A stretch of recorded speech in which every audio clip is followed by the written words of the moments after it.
आणि कधीपर्यंत निवडून होण्याची शक्यता आहे? मागच्या महिन्यापूर्वी आमच्या सर्वांचे मार्गदर्शक आदरणीय श्रीकांतजी शिंदे साहेब सोलापूर जिल्ह्याच्या दौऱ्यावर आले होते आणि ते आले असता सर्व कार्यकारिणीची बैठक जिल्हा कार्यकारिणीची त्या ठिकाणी झाली. सखोल माहिती घेतल्यानंतर त्यावेळी नव्या जुन्यांना परत एकदा संधी मिळावी या दृष्टिकोनातून ती कार्यकारिणी बरखास्त करण्याचा निर्णय पक्ष संघटनेनं त्या ठिकाणी घेतला आणि त्या निर्णयानंतर परत एकदा कार्यकर्त्यांची मतं आजमावून घेऊन त्यातली इच्छुकांची मतं आजमावून घेऊन परत एकदा सोलापूर जिल्ह्यातील शिवसेनेची पुनर्बांधणी करण्याचा निर्णय पक्ष नेतृत्वानं त्या ठिकाणी घेतला. आमचे नेते एकनाथजी शिंदे साहेबांच्या मार्गदर्शनाखाली संपूर्ण महाराष्ट्रामध्ये शिवसेनेचा झंझावात वाढत असताना सोलापूर जिल्ह्यामध्ये सुद्धा त्याच पद्धतीनं बांधणी व्हावी ह्या हेतूनं या ठिकाणी ही आम्ही बैठका लावल्या आणि काल आणि आज अशा 2 दिवसामध्ये संपूर्ण या लोकसभा मतदारसंघातील असणाऱ्या सर्व तालुक्यांच्या पदाधिकाऱ्यांशी चर्चा आणि संवाद त्या ठिकाणी होतोय आणि त्याचा अहवाल पक्ष संघटनेकडे या ठिकाणी मी सुपूर्द करेन आणि पक्ष संघटना पुढील कारवाई करेन. विधान परिषदेच्या निवडणुका सुरू आहेत. संजय राऊत असं म्हणतायत की ज्या पद्धतीने बिनविरोध निवडणुका झाल्या अनेक जिल्ह्यांमध्ये ते बघता 150 कोटीचा घोडेबाजार झाल्याचं त्यांचं म्हणणं आहे. काय उत्तर असतं? याच्या पूर्वी बऱ्याच वेळा उभाटाच्या सुद्धा सीट्स या ठिकाणी बिनविरोध झाल्या होत्या. ज्यावेळी एखादी गोष्ट बिनविरोध होते त्यावेळी त्यांना घोडेबाजार त्या ठिकाणी आठवतो. खऱ्या अर्थानं संजय राऊत साहेब हे अंतराळात न उडलेलं विमान आहे. ते कुठं जाऊन लँड होईल याचा काय या ठिकाणी अंदाज लागत नाही. पण मी निश्चितच या ठिकाणी सांगेन की आज तिन्ही पक्ष शिवसेना असेल, भाजप असेल, राष्ट्रवादी काँग्रेस पार्टी असेल, हे तिन्ही पक्ष ताकदीनं जनमानसाच्या सेवेमध्ये त्या ठिकाणी गुंतलेले आहेत आणि प्रत्येक महानगरपालिकेमध्ये, जिल्हा परिषदेमध्ये, स्थानिक स्वराज्य संस्थेमध्ये अतिशय उत्कृष्ट कामगिरी या पक्षांनी त्या ठिकाणी बजावलेली आहे आणि या तिघांच्या एकमेकाच्या एक दिलेनं ज्यावेळी या ठिकाणी पुढे जात आहेत त्यावेळी येणाऱ्या विधान परिषदेवर जे या ठिकाणी उमेदवार निवडून जातील ह्या तिघांच्या विचाराचे असतील याच्यामध्ये.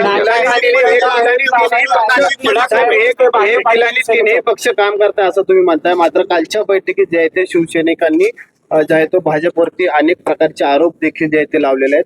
कुठंतरी समन्वयाची वागणूक घेत नाहीत, सोबत घेत नाहीत, अशा विषयावरती जे आहे ते काल आरोप लावलेत आणि पहिल्यापासूनच जे आहे ते सोलापुरातले शिवसैनिक आरोप लावतात.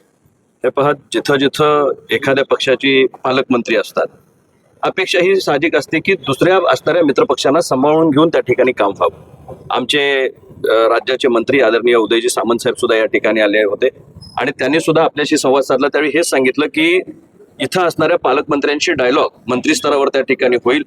इथं असणाऱ्या डीपीसीच्या बाबतीतला या ठिकाणी निर्णय असू दे, वेगवेगळ्या योजनांच्या बाबतीत असू दे, शिवसैनिक म्हणून जो कार्यकर्ता तळागाळापर्यंत काम करतोय त्याच्यावर कुठला अन्याय होणार नाही याची खबरदारी पक्ष म्हणून आम्ही घेणार आहोत आणि निश्चितच तेही या ठिकाणी एका जबाबदार पदावर आहेत.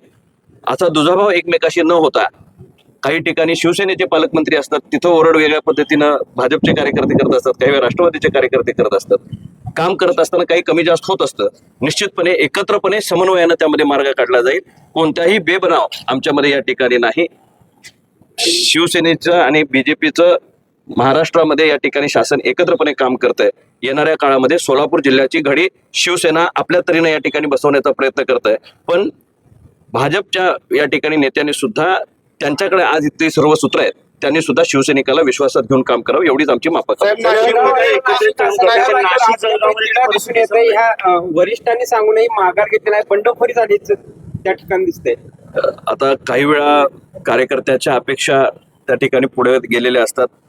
काही वेळा एखादा शब्द आता सोलापूर जिल्ह्यामध्ये आमचे जे अर्ज होते ते साहेबांचा एक शब्द आल्यानंतर ते मागे घेण्यात आले. सांगली जिल्ह्यातले अर्ज लगेच त्या ठिकाणी मागे घेण्यात आले.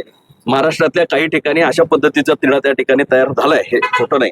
पण त्यामधनं या ठिकाणी पक्ष नेतृत्व योग्य तो मार्ग काढेल आणि तिन्ही नेते एकत्रपणे बोलून त्या कार्यकर्त्यांची समजूत काढून पक्षाला कुठं हानी होणार नाही याची काळजी त्या ठिकाणी उमेदवाराला होणार नाही. ठाम आहेत. बंडखोरीची जी उमेदवारी त्यांनी भरलेली आहे, गोकुळ गीतेमुळे महायुतीमध्ये पेच निर्माण होते.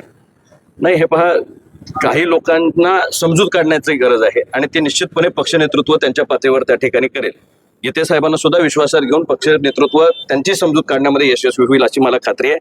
काही ठिकाणी ज्यावेळी स्पर्धेला सुरुवात होते त्यावेळी प्रत्येकाच्या अपेक्षा असतात, आशा असतात, प्रत्येकानं काहीतरी तयारी केलेली असते आणि त्याला असं वाटत असतं की आपल्याला ह्या निमित्तानं संधी मिळावी. निश्चितपणे इतक्या मोठ्या प्रवाहामध्ये ज्यावेळी काही कार्यकर्त्यांना असं देता येत नाही त्यावेळी काही गैरसमज होण्याची शक्यता असते. नेतृत्व त्याची समजूत काढण्यामध्ये यशस्वी. ज्यावेळेस सोलापूर विधान परिषदेची निवडणूक लागली, आपल्या दोन जे पदाधिकारी आहेत त्यांनी उमेदवारी अर्ज दाखल केला. मात्र उमेदवारी अर्ज दाखल करताना कुठेतरी निधीवरून हा उमेदवारी अर्ज दाखल करतोय. पालकमंत्री निधी देत नाहीत, निधीमध्ये कुठेतरी कमतरता ही तक्रार माझ्याकडे संपर्क प्रमुख म्हणून सुद्धा या ठिकाणी पदाधिकाऱ्यांनी केली. हीच तक्रार मंत्री महोदय आदरणीय उदयजी सामंत साहेबांच्या समोर, श्रीकांतजी शिंदे साहेबांच्या समोर पदाधिकाऱ्यांनी केली आणि निश्चितपणे त्याचाही आम्ही या ठिकाणी आढावा घेतोय. तिन्ही सत्तेतले पक्ष आहेत, त्यामध्ये शिवसेनेचा असणाऱ्या पदाधिकाऱ्यांच्यावर अन्याय होणे ही खबरदारी घेणं ही आम्ही लोकप्रतिनिधी म्हणून आमची जबाबदारी आहे.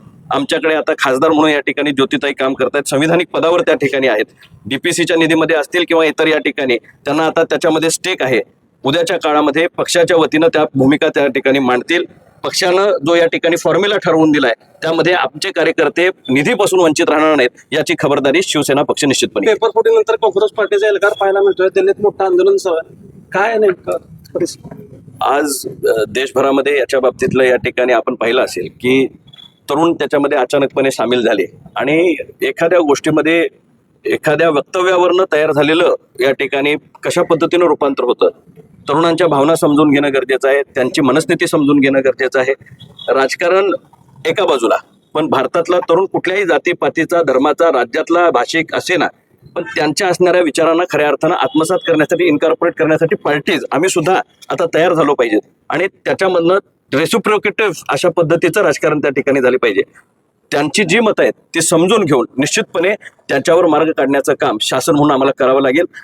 जे काय आज या ठिकाणी नवीन नाव घेणार नाही, पण कुठलीही पार्टी नव्यानं या ठिकाणी तयार होत असेल, त्याला जर पाठिंबा वेगळ्या पद्धतीनं मिळत असेल, सोशल मीडियातला पाठिंबा आता जमिनीवर कसा उतरतो हे आता अजून काळ त्याला या ठिकाणी सांगेल.